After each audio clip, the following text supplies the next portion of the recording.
Okay, Dan, welcome back. One Way Ratchet.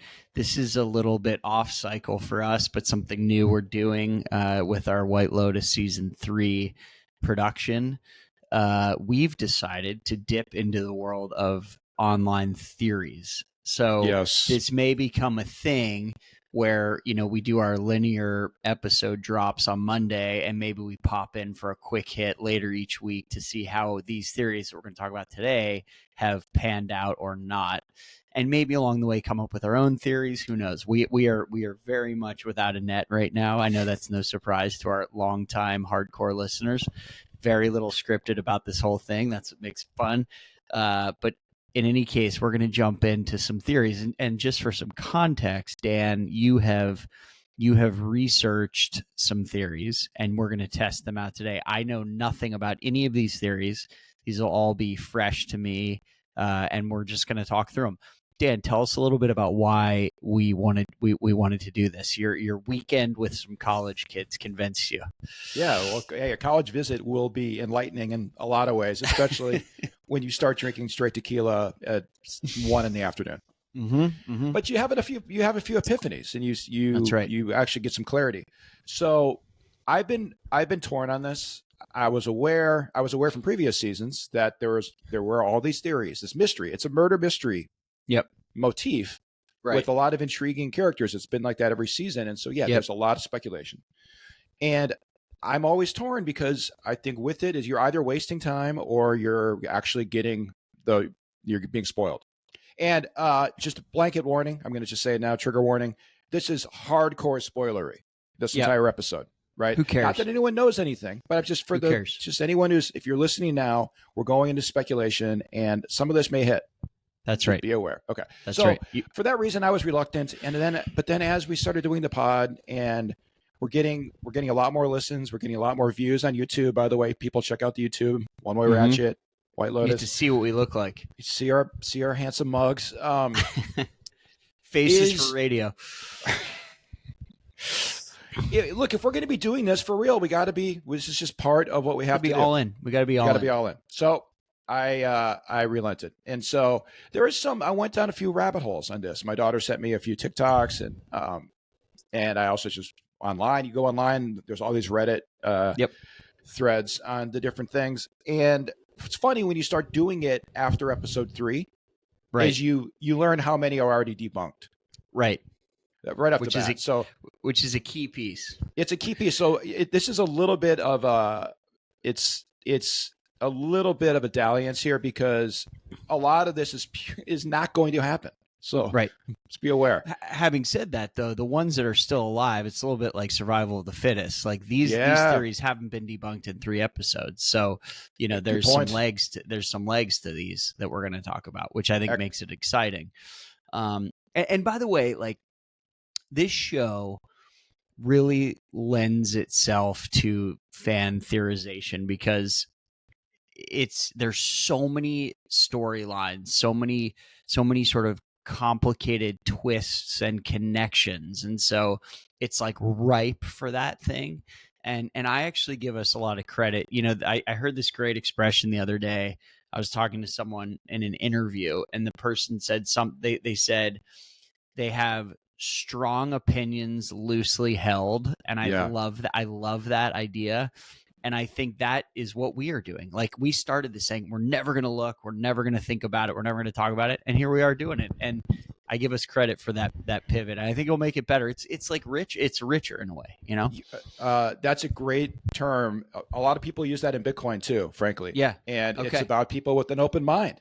Yeah. Who are curious, who maybe don't have such an ego that they're just dogmatically attached to their beliefs. Right. That's right. That's right. Have an open mind. Change your mind. You should, like all the time in your life. Right. Okay. So, all right. With that said, I think let's just jump right in. Okay. Okay. Let me ask you, because I haven't been. I don't know what you're about to say. Are you ranking these in order of like most likely to least likely, or the reverse of that? Or are you just throwing them at me the way you've discovered them? No. Yeah. More that. And I think it's just an assessment of what I think are the more important ones. But there's no particular order. Okay. Although this seems like the place to start, the first one, because it is from the very start. Great. The very first thing we see in the show, in the premiere, is that bizarre shootout at the resort, right? Yes. Okay. There's a lot of speculation on that. One of the leading theories is that the monkeys did it. Okay. The monkey did it. Now, okay, we got to get into this because this is amazing. Yeah. This is amazing. First of all, how does that feel to you in the context of the Mike Whiteverse that we've been talking about? Well, so it like on its face, it's absurd. In the Mike Whiteverse, it sounds absolutely down the middle. And let me just also say, I think I told you, Sarah and I have been rewatching season 1. And there's a big monkey theme in season 1 as it pertains to Mr. Mossbacher and his son. And there's a scene in the pool. They're doing the scuba diving lessons, and the father is sort of trying to connect with the son and opens up about he had once had an affair with Nicole Mossbacher, his wife, the boy's mom. And he says, you know, in all of us men, there's a monkey, and you have to face down the monkey and like save the man. And like, so when I hear that, and then I hear this theory, it's like that would absolutely fit this theme of like the sort of primal versus the refined, and how do we go back and forth. And if you think about the deaths in the show, like they are absurd. I mean, Armand is killed just after shitting in a guy's suitcase. Like totally absurd. You didn't see that coming? You didn't have the shit in the suitcase stabbed in the gut? That wasn't on your bingo card? That's not the most classic death scene that one might imagine. But how about season 2?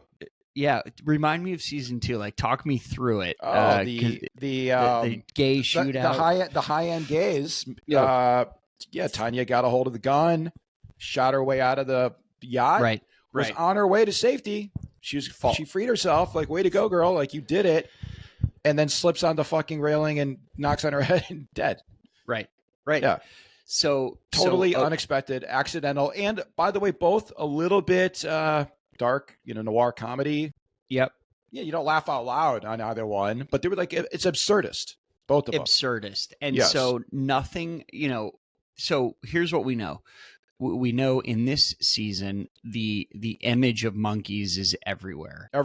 Both in the opening credits and in the, it seems like every other cut away from action is like a monkey in a tree. Or even the sound design. You hear the monkeys, even if you don't see them. That's right. And they're very often pictured as sitting above, always watching. They're sort of like the eyes of God watching these humans start falling apart. Right. So you got that. We have a thread in this episode, in this season, about like natural violence. So tsunami is the example. So nature sort of taking over, nature taking back what is nature's. And so I think that vibes with this idea of a monkey shootout. Yeah, snake bites. Yeah, great. Yeah, great example. The natural world rebelling. So all that plus this thing from season 1 with you got to face down the monkey to be a man. That. And is Mike White writing that in preparation for this? Of course not. But is it like, wait a minute, this could be a real thing? And we know that none of the violence in his episodes, in his seasons, has been what you expect. None of it has been like explicable, really, and it's all absurd, dark, almost comic action. So like a 100%. Monkey gets hold of the guns, and there aren't many guns. There's there are a lot of monkeys. There's a lot of monkeys. Also, when you go back and watch the opening sequence again, and I know, and frankly, this struck me right away, is that there's a randomness to it. The gunshot, the order, and even the location, because they're pretty muffled in the beginning, and then they seem much closer. It even breaks the glass of the meditation room that they're in. And so that I think jives with this just sort of randomness, as if a monkey had a gun. What would that be like, right? Yeah. But I think sorry, I wanted to say there's this great sort of thought experiment about, and you're going to be familiar with it. I imagine most of our listeners, all 4 of them, will be too. The idea of like monkeys at a typewriter and statistical odds, and if you give if you give enough monkeys enough typewriters and enough time, they'll eventually compose all of the works of Shakespeare through sheer random slamming down of buttons. And that's a really interesting idea, and undoubtedly Mike White is aware of that thought experiment. Like, he's a writer, so he knows about that, and that's a thing that's been played with over and over in a lot of different places. But the idea of like randomness and what it can create, either great things, Shakespeare's works, or awful things, and that would be like right in line with the way that I think that Mike White thinks about this show. I mean, what do I know about Mike White? But based on what we've seen, it would be absolutely surprising, and it would be shocking, not surprising, I guess is what a better way to say it. Totally. Yeah. But let's just spend one last minute on this, because also there's no magical thing. There's no like magical characters or things that are not outside of the laws of just our everyday world in the show either, right? Okay, that's right. So I was thinking about this, the monkey with the gun. The monkeys are not very big. Right. Could a monkey hold a fully loaded handgun and shoot it multiple times? It's a great question. I mean, I really don't know this. I mean, I think monkeys are very strong. They have really strong, like tensile hand strength. No opposable thumbs, though. Well, right. But I'm thinking a two hands on the grip, so to speak, if I can say that in a friendly show. But to pull the trigger multiple times, do they know how to unlock the safety? So these are just safety on. Is the safety? You have to think the safety must be off. Or maybe there was an initial shooting and then the monkey gets the gun. So there's a lot of ways this could play out. But I think part of our job here as podcast professionals is we've got to beat these theories up. Yeah. We have to test them out. I'm going to say I'm in the. Yeah, are you looking it up? I'm looking up. Can a monkey shoot a gun? Ask Grok. What? Yeah. What? Can a monkey or an ape fire a gun? A gorilla could learn to fire a gun, but by watching a. I mean, this is a gorilla or an orangutan for sure. No question. I'm thinking more like these little monkeys in the trees. Primatologists say that chimps can be physically trained to use guns and other weapons because they are natural mimics. Yeah, they are natural mimics. Okay. Okay. I mean, I don't know. Probably. All right, so that's not dispositive either way. I think it's possible. Here's an article. Should we worry about apes learning to use handguns? This is why the internet is so great, and then it's also why there's so many people who can't get out of their basement and are preppers for every doomsday scenario. So here's the thing: it all talks about mimicry, and so let me say something. I think if in the next episode or two we see a moment where there's guns being fired by humans and monkeys around, that's one thing. Track that. Okay. The other thing to look for is a moment, and you see this all the time on the internet, a moment where a monkey comes down and takes something of a human's from the White Lotus universe. Totally. If one or both of those things happen, I think this theory gets even more interesting. Okay. Because it's like the setup, like a monkey coming out and like grabbing a cell phone or like grabbing a sandwich or grabbing something from a human. Perfect. I think if we see that, that's a great tell. Totally. Because, there's going to be another breadcrumb or two before we get to monkey shootout. 100%. Okay, that's great. And the benefit of doing this now, so we're laying down these markers now after episode 3, but we've got 5 more episodes. So, okay, here's a promise I'm going to make to you. Yeah. If monkey shootout comes true, yeah, I am making for you a 1-of-1 T-shirt that you have to wear all summer in Nantucket that says "I called the monkey shootout." Okay, you have to wear it at least once a day all summer. Done. That would be worth it. That would be worth it. For I that called kind of the monkey shootout. What a great shirt that would be. The social cred you'd get if you know, walking you know. into any bar. If you know, you know. Imagine you walking in to Cisco Brewery on a sunny July afternoon, 4:00. Everybody's hit the beach, and you've got your "I called the monkey shootout" T-shirt. Oh my God! You couldn't even get a drink. People would be flocking to you. Yeah, where'd you get that? You'd have to beat them off with a stick, so to speak. I love it. Okay, all right. So that's the monkey madness. I think that clearly monkey shootout. Play, yeah, monkey shootout is going to play a role. Okay, number love 2. It. Number 2 is the one I'm the most interested in. Okay, because this one from the very beginning there was something very off. Okay, but amazing. Yep. Which is, what does Victoria / Parker Posey? Yep. What does she know? What is she up to? Yep. There is a lot of intrigue going on under the surface with her. Yeah. I'll just put a few things out there and let you know a couple of thoughts about her. Is she perhaps behind this whole thing? Does she know what's happening? Sorry, when you say whole thing, you mean her husband's with downfall? Her family, totally with the Ratliff family. Her husband's downfall. Yep. Okay. Did she cause it? Did she maybe cause it? Was she aware of it? Is she planning? Is part of this trip maybe preparation of their escape? So there's a few different flavors to this one. The one is that she's actually involved. That she's an actor in this. Okay. Now, they mentioned, again, we have to pay attention to everything we hear. Could be misdirection, but it's unlikely that there's just wasted lines of dialogue. That's right. Is that we know there's a whistleblower. Yep. A whistleblower that came forward, which is why the shit is hitting the fan. That's right.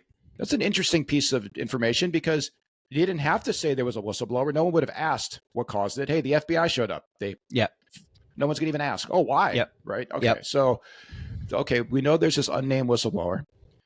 There's another piece of information we get from her in the very beginning. When she arrives at the resort, she mentioned that they normally vacation in the Caribbean. Now, this is part of that whole geography thing. There's just an enormous amount of geography name check in the show. Yes. Countries, regions, cities, just everything. But, that got pointed out in some of these rabbit holes, that where do you go to set up offshore bank accounts if you're right? There's a ton of that in the Caribbean. And it just seemed like it didn't really sort of fit in the flow of the conversation. So it's like, okay, that's a breadcrumb. Hold on to. And she just seems also just very calm, very serene. Now she's on drugs the whole time, but it's all right. Doesn't she seem to have this like knowing thing in the background? Like she's made a deal with the FBI or something to turn her husband in and go scot-free. Yeah. And the last thing I'll say, and then I'll hand it over for your reaction. Fascinating. Is there's some intrigue around her. Do you remember when she was ordering room service? And at the beginning of the order, she's just naming the names off the menu. Like I'll have for example, if I was ordering Thai, like the Tom Kha Gai soup. Now I don't know how to speak Thai, right? But I could read it off the menu.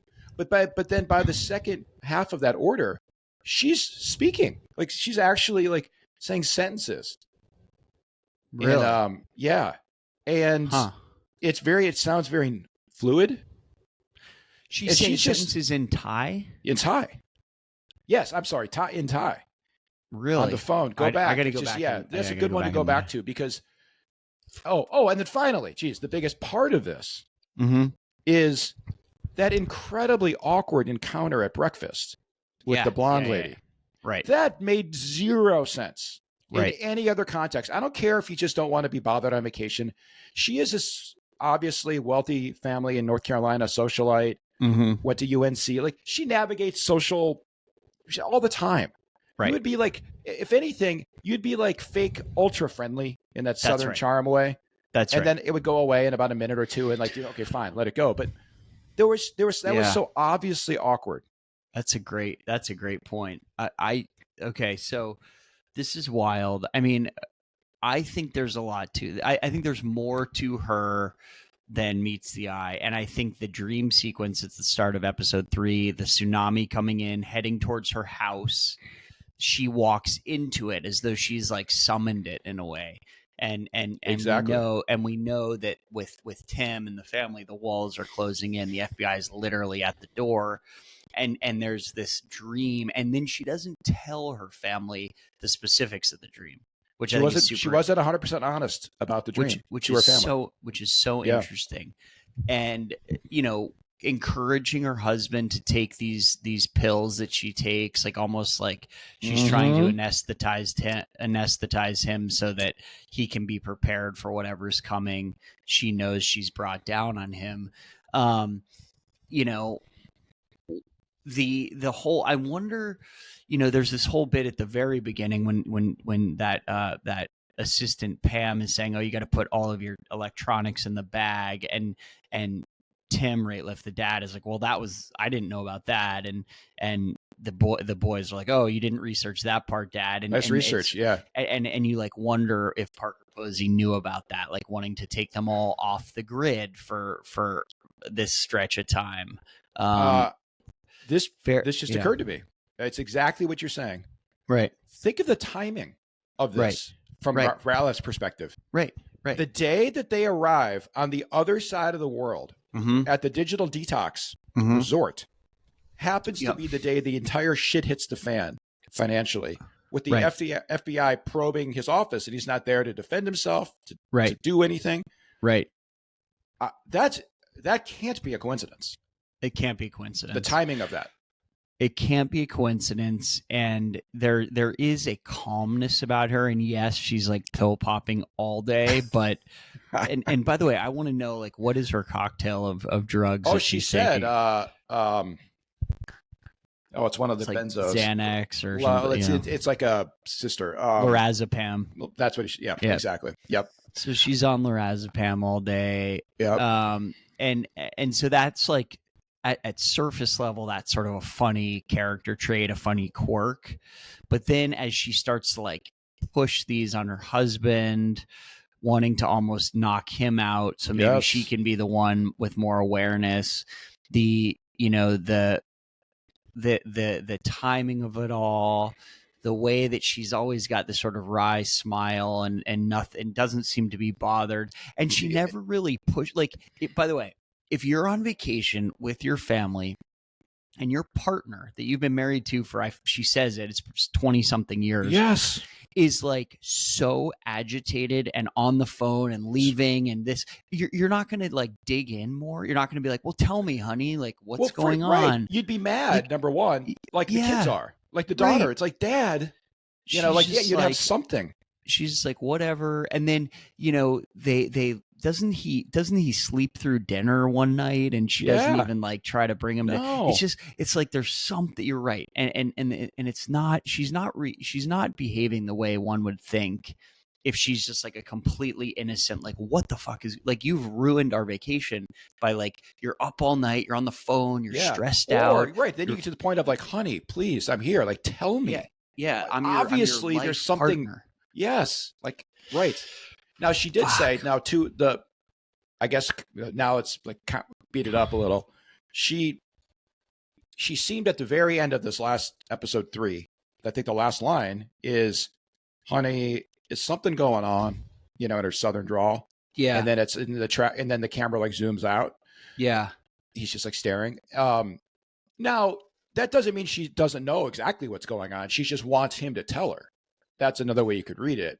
Yeah. It's like, come on, honey, you tell me. Like, dude, she knows. And I'm still, though, hung up on what I think is one of the most like biting lines between a husband and a wife I've ever heard in all of cinema or TV. At the end of episode 1, they're sitting in bed, and she says, he's sort of like grumpy and upset, and she's trying to pump his tires a little bit. And she says, "People always tell me what a great guy you are." I'm like, oh my God. Meaning that's not what she thinks, like, but that's what I don't think other people think that. Yeah. People always tell me what a good guy you are. And she like, you hear that and you're like, oh, compliment. And then you're like, wait, that's like the opposite of a compliment.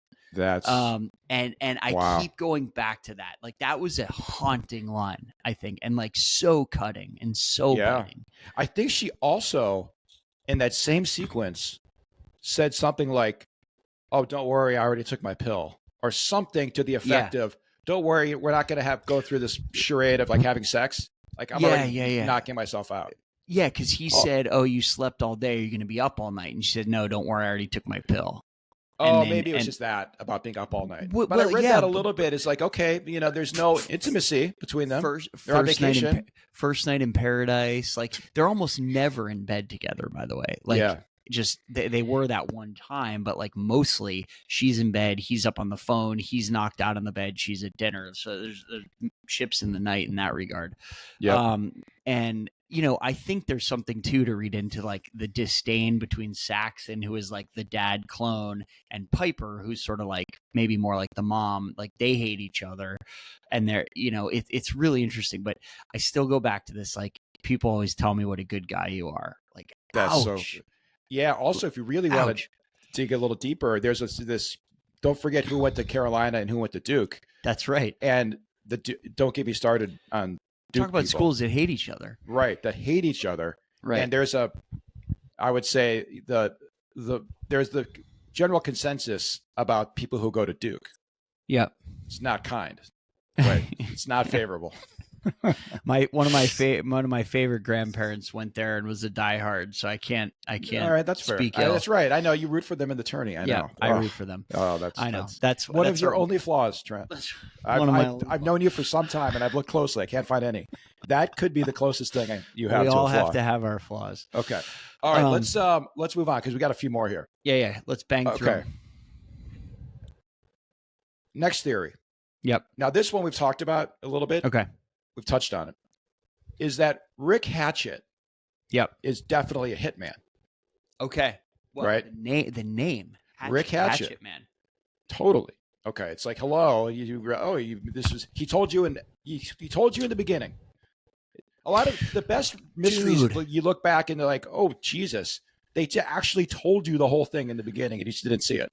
By the way, like I've been so consumed with this idea that like Jim Hellinger or whatever is his father and he's angry at that. Like, yeah, he's a fucking hitman. Yeah. So the whole father plot could be related or not. You see, this is like why not everything kind of makes sense. When you view him as a hitman, he's there to kill that guy. He's also a damaged guy who has like all kinds. There's a reason how you get to become a hitman is because you're a broken person. So much. I never thought of that. Like we talked about Rick as it pertains to like the dad thing. Yeah, like a revenge arc. But do you go revenge your dad's the guy who died before you were born 50 years ago? Now you decide to go on the revenge arc. Right. It makes a lot more sense that he's just a hired gun, and he's getting into this. He's seething, looking at. I can't get her name right, but the resort owner, the female. Shritala. Thank you. You're so good with these names. I think he's got to get in character, essentially. Like, he's got to hate this guy. Yeah. Holy crap.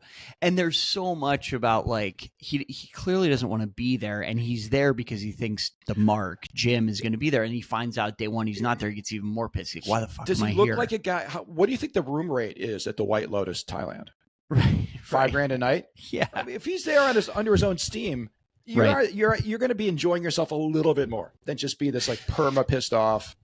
And he says the thing so strange at the beginning, like I can't go to Australia. Like there are places he can't go. He can't go to Australia. Why can't you go to Australia, Rick? Right. Oh my God, it's a friendly place. That is a true theory. That's got to be true. That's got to be true. He's a hitman. Yeah, you're also getting back to how expensive and just what a special experience it would be to go to White Lotus. That you're going to just bug out for a couple days right in the middle to go on this quest. For what other possible reason, unless you've got to kill this guy? Right. It's got to be it. If it was some other, by the way, if it weren't that, tack it on after you got a week at White Lotus. You're going to probably fly through Bangkok on the way out. Just do it killing in a couple days. Out. Yeah. Right. Oh my God. Jeez. You're right. That's got to be it. That fits. That fits so well. He was, and his whole thing with the snakes. I mean, I think you can, he's also, what else do we learn about him? Remember his sign? As Chelsea was saying, how they're not even compatible in astrology. Yeah, he joked about that. Oh, his sign is revealing. What is his sign? Can you think of a deadly? Oh, Scorpio. He's a Scorpio. Right. What do they do? Right. Sting. Kill. They sting you. What was Chelsea? She was stung. Now, That's right. And also the parable of the scorpion and the frog. That I don't know just that. fly or to get across the river. It's a scorpion and a frog, and they're trying to get across the river. Okay. And the scorpion says, "Hey, frog, will you just let me go on your back? You can swim across, but I can't." And the frog's like, "Well, I'm not going to do that. You're going to sting me. I'll die." And the scorpion's like, "Well, I'm going to be riding on your back. Like, well, I'm not going to sting you. I need to get you to the other side." And so he's like, "Okay, that's a good point." So he lets him jump on, starts swimming, halfway across, stings him. The frog turns around and is like, "You just killed both of us." Scorpion's like, "Yeah, I know. It's in my nature." Oh my God. I love that. I love that. Yeah. And I think, look, and again, getting back to the whole thing, I think there's something there. I don't think you just work in that very particular zodiac sign unless it's trying to tell you something. Of course. And I didn't pick up on that. Oh my God. I love that one. That's a good one. All right. Got more? So, yeah, no, that's really, I think that one's probably the most likely of playing out. Or there's something, there's something going on with Victoria. I think we probably went least likely to most likely. Yeah. That's in those three. Okay. Then next one. I also think fairly likely. Okay. That sweet, doe-eyed, just super sweet Mook is actually a villain. Okay. All right. Now, and he's okay. Yeah. So first of all, how does that strike you? Sweet Mook. I feel like there's something else going on there. It feels like it works because Guy Talk is like the sweetest character on the show, I think. I mean, he is lovely. You root for him, and it's too tidy for him to fall in love with Mook and have her be like an equally lovely person. Like that just wouldn't work in the Mike Whiteverse. It just wouldn't fly. And so I hear that, and I wonder though, like, what does it connect with? Like, is she working with the bodyguards to pull off the heist at the beginning? You know, is it that seems than that? Yeah. So that seems they very clearly show in the very first episode, she's coming sort of out of the resort, and she stops and is talking with the bodyguards. And Guy Talk is watching. Yeah. And even like calls over to her. Now that's interesting because she seemed real friendly with the bodyguards. Right. And the other thing is, do you remember actually how we meet the both of them is Guy Talk's going into work and she's on the side of the road. Her thing breaks down. He gives her a ride in and it's like really sweet. They sort of connect. And from that point forward, he's sort of into her. Yeah. I think that was a setup. Interesting. They made a line about it, or I'm sorry, Guy Talk had a line about it after, like sort of the next time he saw her, something like, "Oh, you fixed your bike fast," or something like the next day. Yes, right. Okay, why would that line be even put in there? Interesting. That's so convenient. She was sitting right there on his path into the hotel. Yeah. So what's the connection? Maybe like maybe I don't think there's an obvious conclusion to this one, right? This is more like we know something's going on. But as they're setting up, and in my mind, it has to do with the heist at the beginning, probably. Yes. And we talked about she's involved. We talked about Valentine and pulling his bike forward so he couldn't close the gate. And so maybe the idea is like Mook gets in good with Guy Talk, figures out like his weakness or whatever, figures out how they can take advantage of him and get past him as a guard or something, or even just like get to know him and distract him. He's in love and he's thinking about that. He's not as on his game in the way that he might otherwise be. So maybe that's it. Could be. I like that though. The other thing, the last thing about that is you got to think about the casting. I don't know her name. But she is in the mega successful K-pop band Blackpink. Yeah. She's one of the 5. And go watch some Blackpink. Go watch a few videos. It is super sexualized, like wearing the tiniest stuff. She is totally different than this character. Interesting. I think that's an interesting casting choice. First of all, it'd be great if this was truly like an innocent role. Okay, awesome. Like that's go out of type to be an actress. Right. Something tells me though, there's like a lot more to this person, to this actress, performer, that I think we might get to see a little bit more. That not what she seems right now. Yeah, love it. That's a good one. But it'll be a good thing to track too. Yep. Holy crap! The other one. Now this one's we're learning more and more. So some of these theories are from the beginning, but is really more a speculation. Is like, what is Gary / Greg up to? Right. Like, what is this about? I mean, first of all, why are you at a third White Lotus? Yeah. It seems odd. So, as I said, we revisited season 1 where Greg, and he's Greg in that episode or in that season. He goes by Greg, and I just watched 2 nights ago the scene where he first appears. He's in the room next to Tanya McWad. He accidentally tries to go in her room. He says, "Oh, I'm, been on a boat all day drinking with my friends." And there's this great bit. It's a sort of a throwaway bit, but it's hilarious. He's like, "Yeah, I work for the BLM," and Tanya thinks it's Black Lives Matter. And it's like, it's so good. And it's such a send up of that like moment in time in America where BLM was like everywhere. But then you have this like Bureau of Land Management, which like in a way couldn't be more opposite. They're like armed rangers in the West. Right. Totally opposite. The guys who like massacred the Native Americans to claim the land for us. Exactly. And protecting it. Yeah, exactly. And so here's the other thing. Like, you don't actually know if Greg is in the Bureau of Land Management. You don't know if anything about him is real. And I'm thinking, and I may be misremembering, but doesn't he tell Tanya he's dying?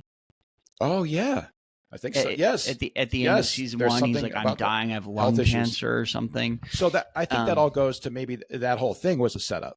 Yeah, he was targeting her. Now, how did he have the information on her? How did he know all of that? Right. How did he get the room next to hers? Like, that's not luck. And it's funny you asked why he's at White Lotus. I think he's there to do what he did to Tanya, which is like swindle wealthy women, probably. So, okay, that's great. So is he connected? So one of the early theories that was debunked is that Greg hired Rick to murder the resort owner, so somehow Greg could have a play on the resort. It's interesting that he's like living above it. It seems like you've got a boat there, you have a house there. That must be the place for you.